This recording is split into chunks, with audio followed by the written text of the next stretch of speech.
Good morning. I'm Pastor Mike Graham. I'm part of the team here at Bible Center Church. I'm the pastor over community life, so it's really important to me to make sure that we are connecting through this hard time. One of the reasons why we're doing these devotionals is so that we have some connection with you throughout the week. We encourage you to look at them every single morning, that you would be encouraged, that you would find hope in these hard times. All of us right now are riding emotional and intellectual roller coasters. We're trying to get our heads around what's happening in our world, what's happening in our nation, in our state, and for some of us, even in our own families. We and those around us are asking some really hard questions. Is there some wisdom behind this chaos? Is the sun still shining behind this dark cloud? Why would God let this happen?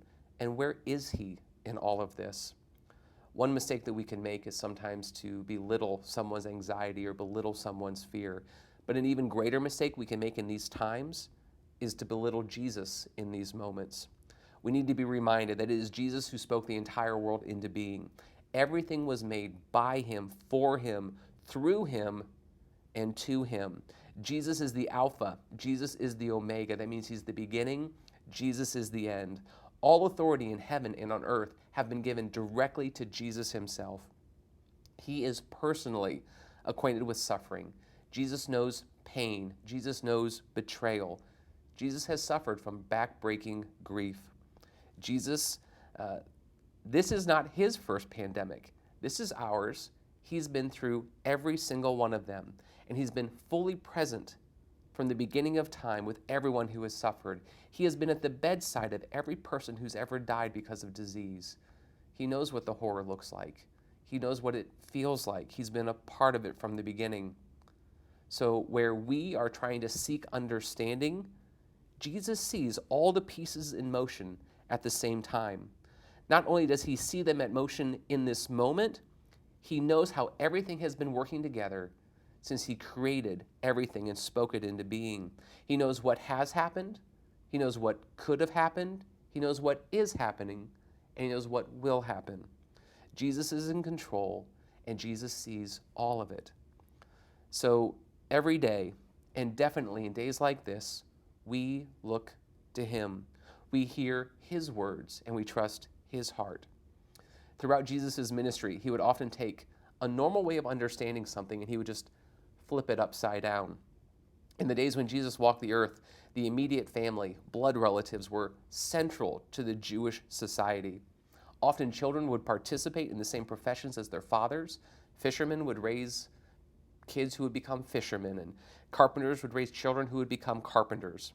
In this ancient day, Jesus has a very interesting interaction with the crowd and with the disciples. So in Mark chapter 3, verses 31 through 35, I want you to hear how Jesus handles the concept of family. Verse 31 says, "Then Jesus' mother and brothers arrived, standing outside. They sent someone in to call Him.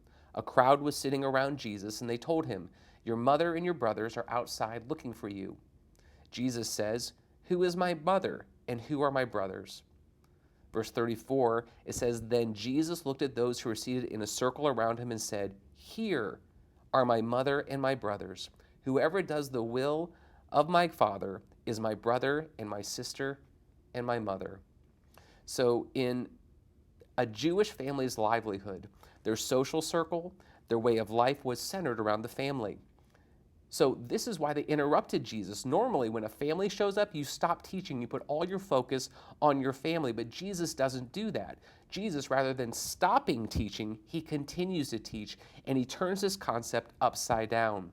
He directed His teaching towards redefining the nature of the family. In West Virginia, we're very family-centric as well, and that's a good thing. Many of our younger folks have moved out of state, but those who are here have stayed primarily because of their family, because they want to be interconnected with their family.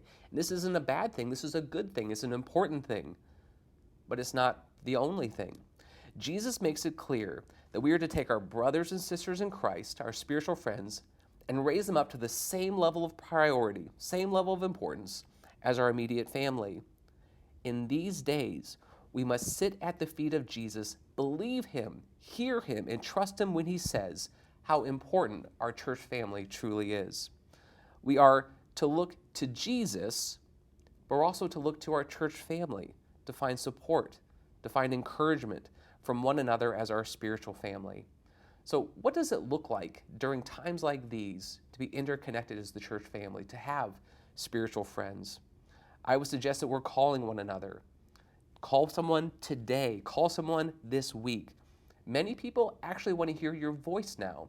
Just receiving a text message isn't enough. Hearing another person's voice is huge. Check in regularly with one another. Have conversations that matter. You're going to notice we're no longer talking about who won the game last night. Those conversations have just gone away. So ask people about their concerns. Talk to people about their fears. And I also encourage you just to slow down. Take some time. Pray for one another. We are now living in a world where toilet paper is a hotter commodity than a luxury vehicle. In this upside down moment in time, Jesus' words speak with laser clarity.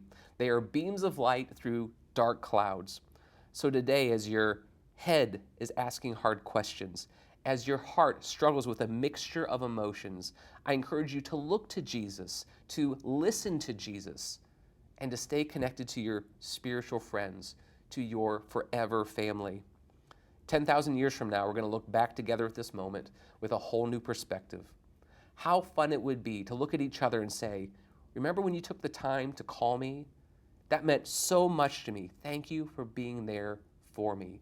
Take advantage of this time and this opportunity to connect deeply with one another in ways that maybe you've never done it before. Trust Jesus. Love one another well. You are not alone. We love you all. Take care.